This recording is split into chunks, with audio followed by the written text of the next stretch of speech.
November 8, 1942. Outside Oran, French North Africa. The wind carries the smell of cordite and saltwater as Jeffreiter Karl-Heinz Müller, 22 years old, clutches his Karabiner 98 behind a low stone wall. British naval guns thunder offshore. The earth trembles with each impact. Somewhere to his left, an Italian unit is already breaking. Karl-Heinz has been awake for nearly 36 hours. His uniform is stiff with sweat and sand. When the order finally comes, it is not shouted, it is whispered past mouth to ear like a confession. Rückzug ist unmöglich. There is nowhere left to go. A burst of machine gun fire rips through the wall. Hands go up. Rifles fall. In the space of a heartbeat, Karl-Heinz's war ends. He expects anger. He expects fists, perhaps a bullet.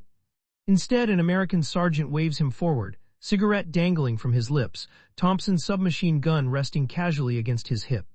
The sergeant looks almost bored. "Move it, buddy," he says. Karl-Heinz does not understand the words, only the tone. He steps into captivity under a sky that feels suddenly too wide. By the end of 1943, scenes like this have played out across North Africa, Sicily, Normandy, and the collapsing fronts of Italy.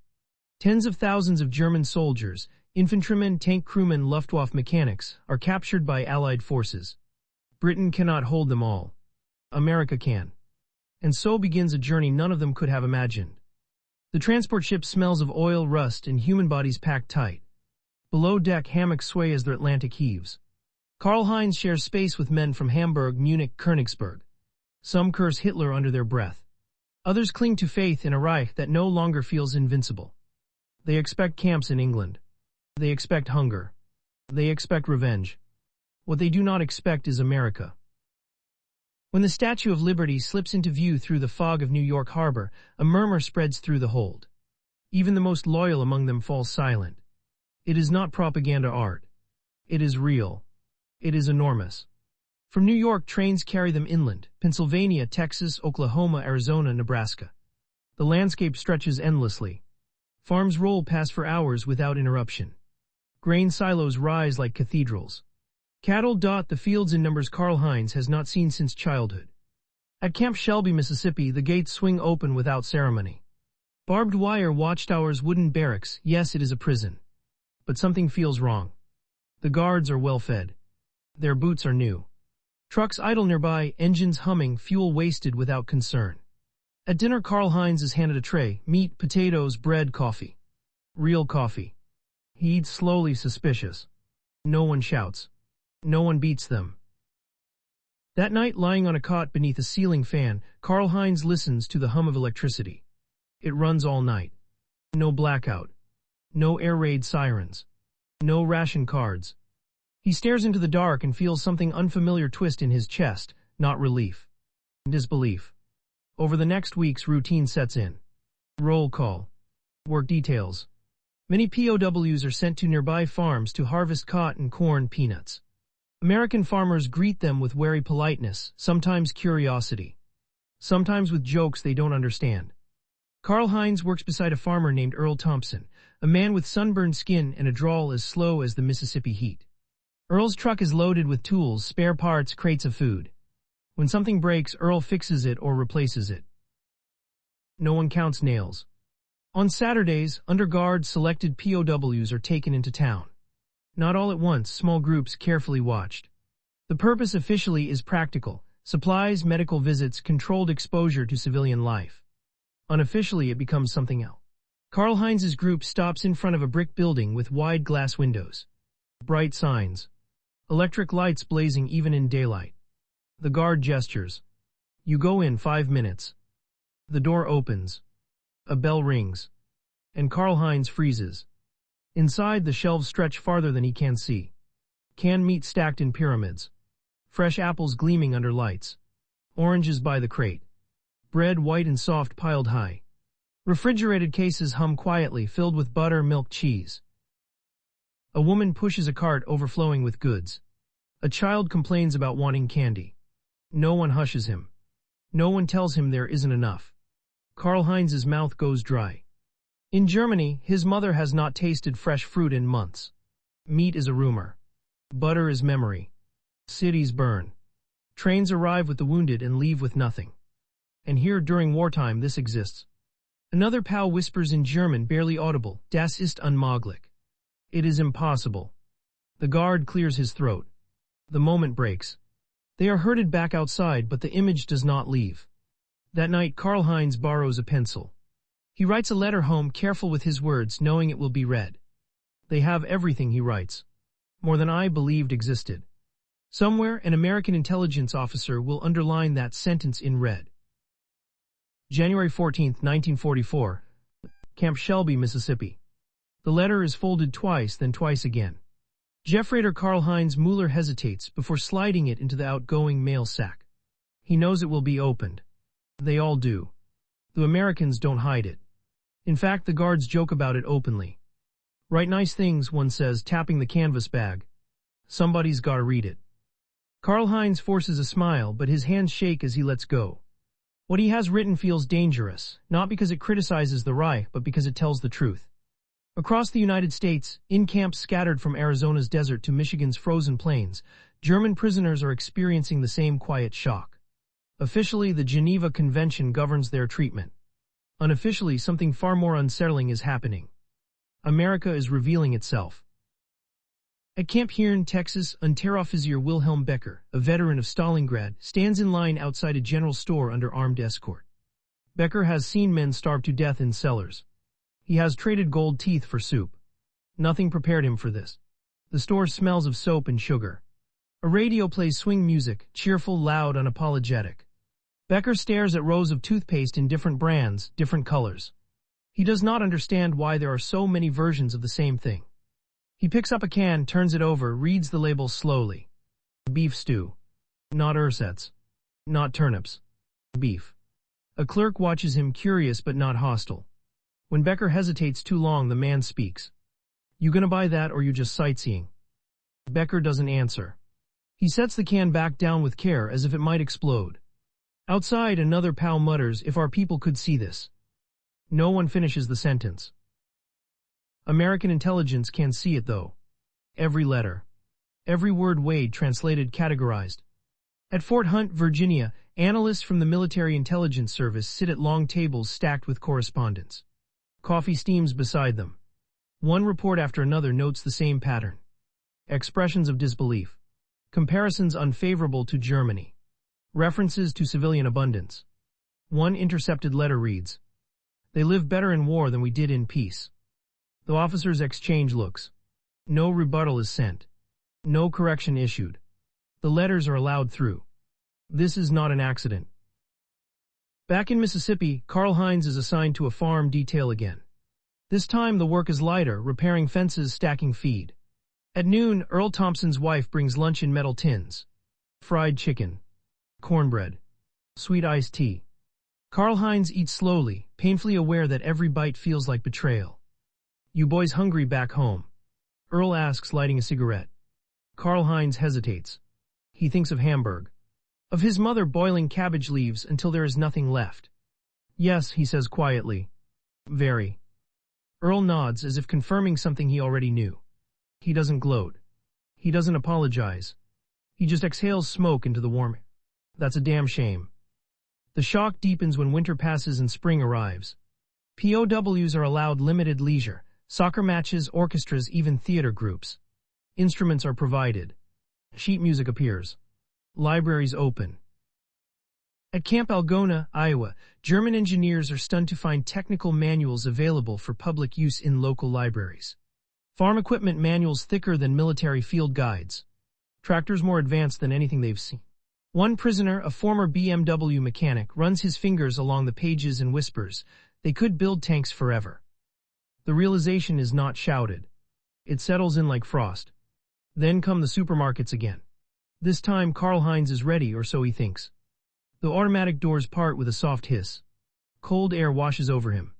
He hears the rattle of carts, the clink of bottles, the casual laughter of shoppers. Everything is bright, clean, unhurried. He watches an elderly woman inspect bananas, rejecting one bunch for another. He watches a butcher discard meat that doesn't meet standards. Discard. Karl-Heinz feels a tightening behind his eyes. You feel it too, the moment when ideology collapses under fluorescent lights. No speeches. No flags. just shelves that never seem to end. A young American boy stares at the prisoners' uniforms, curious. His mother gently steers him away, already distracted by her list. Karl-Heinz understands then that this abundance is not staged. It is ordinary. That is what terrifies him. That night back in the barracks, arguments break out.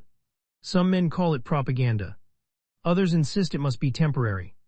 Becker speaks up from his bunk. "You don't fake this," he says. "Not everywhere, not all the time." Silence follows. Karl-Heinz stares at the ceiling fan turning steadily above him, powered by electricity that never goes out. He thinks of anti-American speeches, of promised collapse, of imminent victory. None of it fits anymore. In his next letter he writes fewer words, but they cut deeper.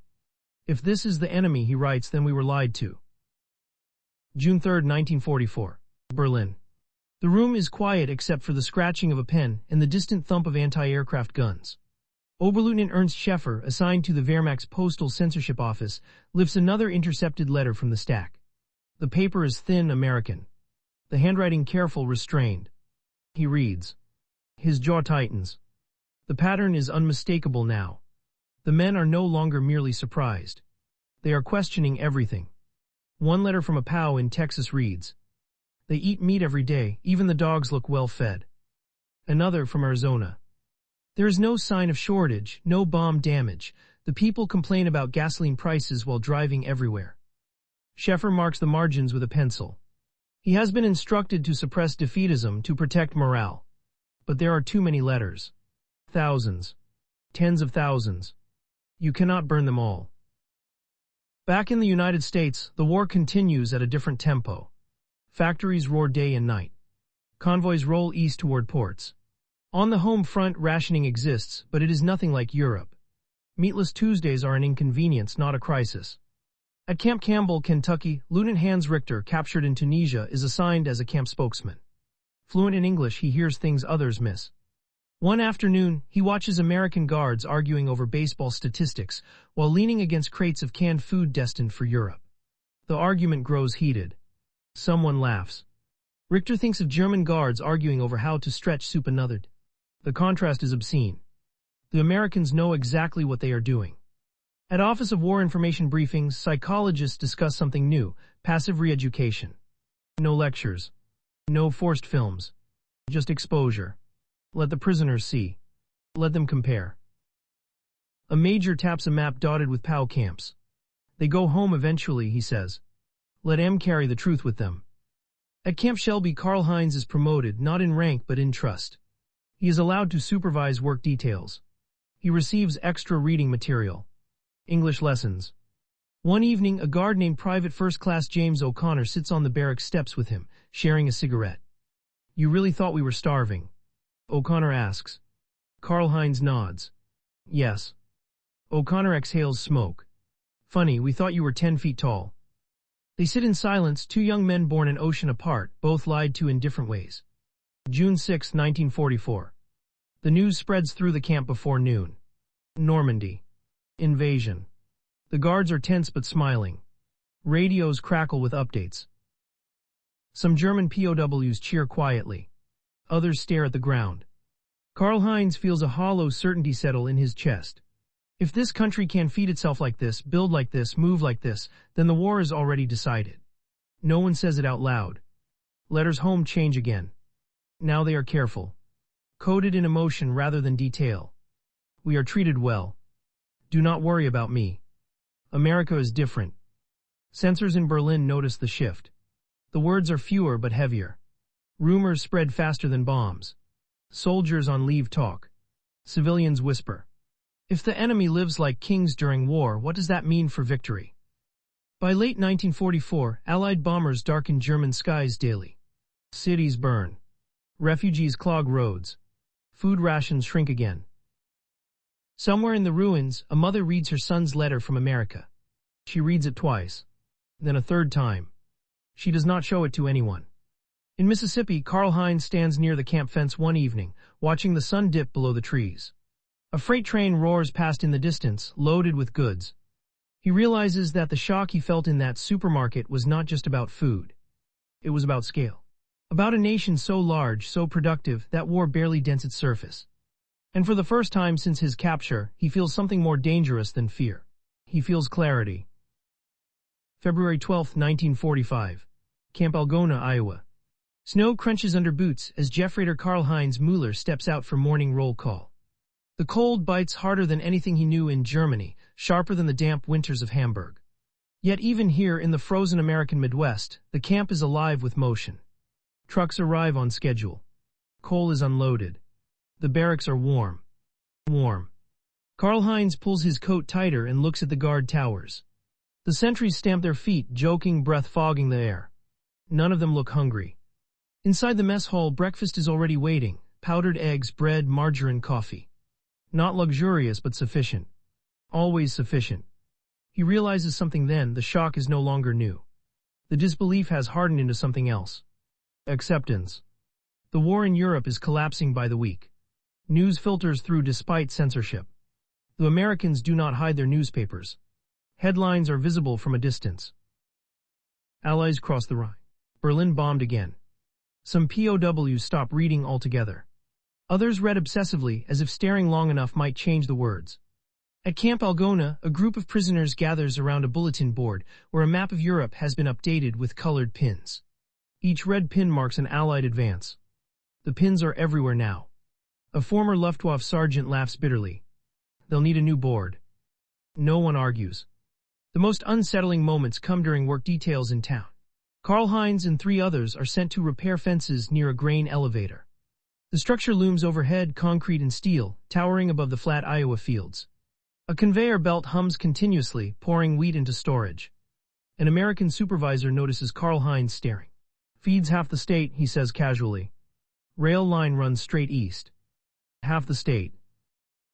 Karl-Heinz imagines this building transplanted to Germany, what it would mean in Hamburg, in Cologne, in Berlin. He imagines Luftwaffe pilots ordered to bomb it, wave after wave, and knows it would still stand. That night in the barracks, he sketches the elevator from memory. Not out of admiration, but to understand it. Engineers think that way. Understanding, he is learning, is more dangerous than ignorance. At Fort Hunt, Virginia, intelligence officers compile their final assessments. Morale among German POWs has shifted dramatically. Resistance is gone. So is fanaticism. One report notes, prisoners increasingly attribute German defeat to material inferiority rather than leadership failure. Another adds, exposure to civilian abundance appears to undermine ideological commitment more effectively than direct argument. No medals are awarded for this. No press release is issued. It remains invisible, like the shelves in a supermarket quietly doing their work. In Germany, the letters have almost stopped. Mail routes are broken. Cities are rubble. Families are scattered or dead. Karl-Heinz receives a final letter from his mother, forwarded through the Red Cross. The handwriting is shaky. We eat soup made from grass now. The city is gone. Do not worry about us. He reads it once. And then again. That night he does not sleep. April 12, 1945. The camp radio crackles with an announcement. President Roosevelt is dead. The guards stand silently. Some remove their caps. Others stare at the ground. Karl-Heinz watches, confused. This is the enemy leader.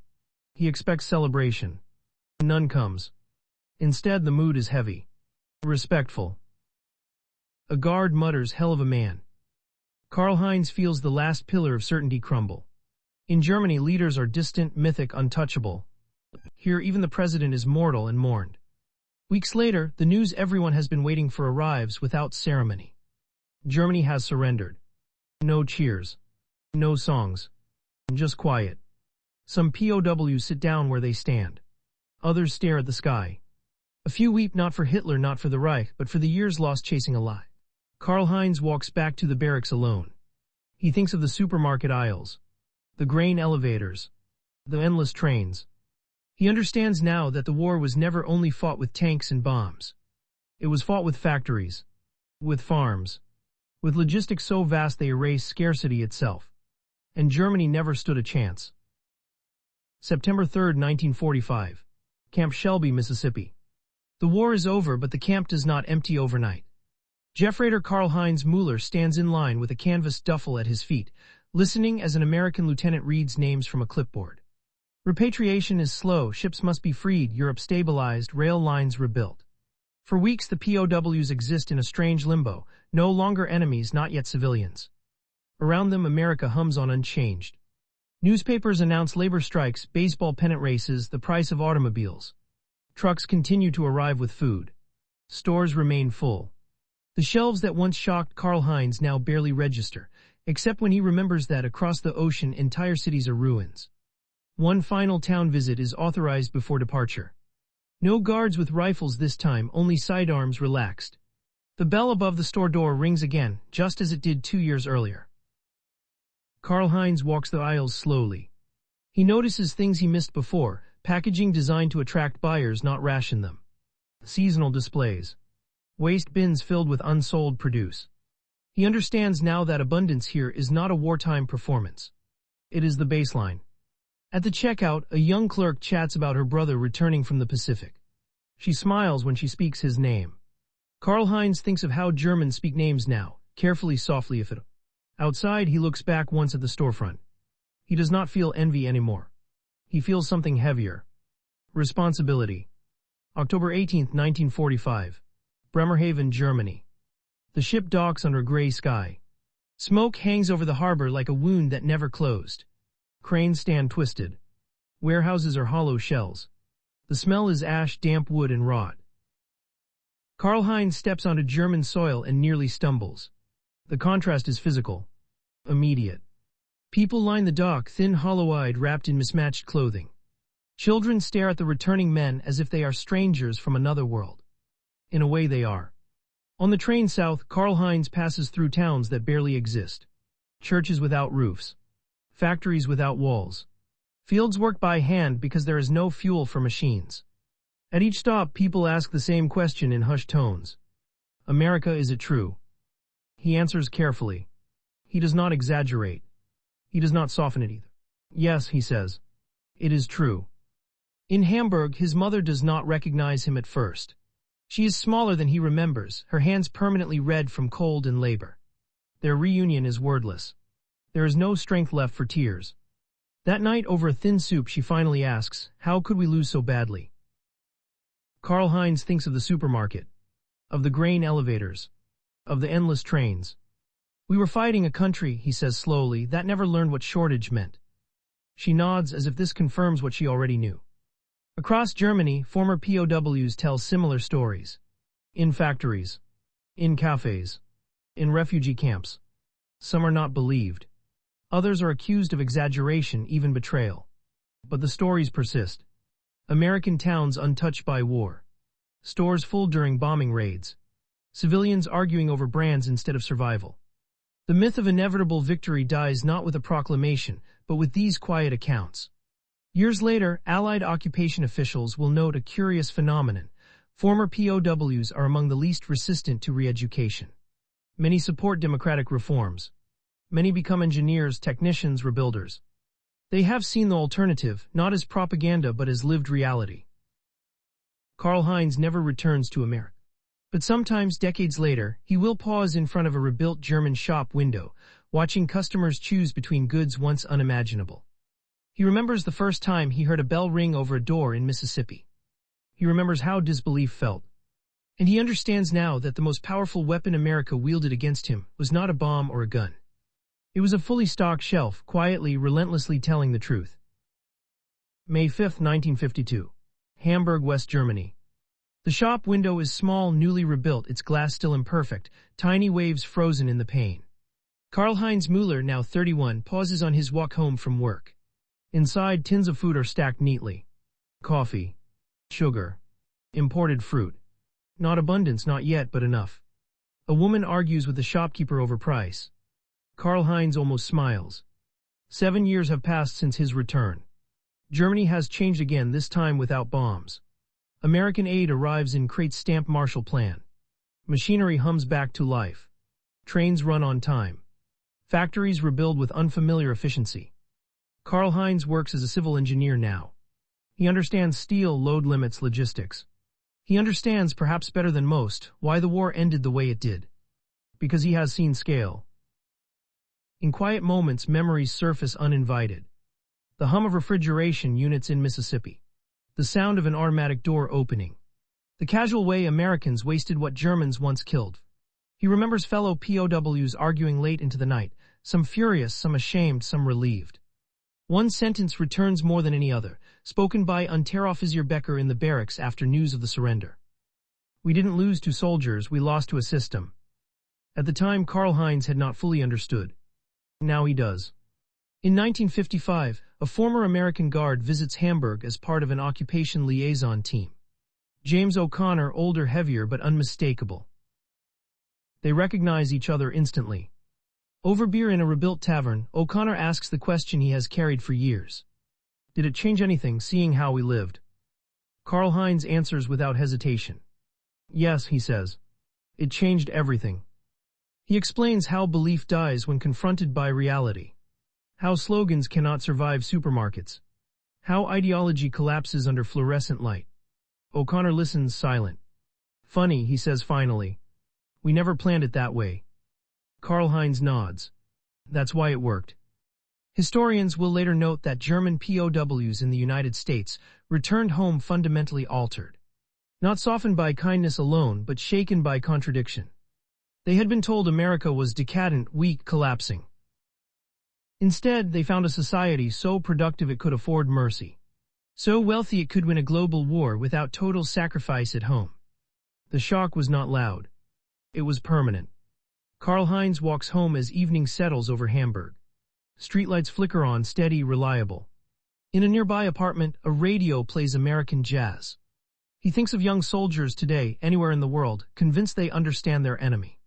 He knows better. Understanding does not come from speeches or banners. Sometimes it comes from standing in a grocery store aisle, surrounded by plenty, and realizing far too late that the war was already lost.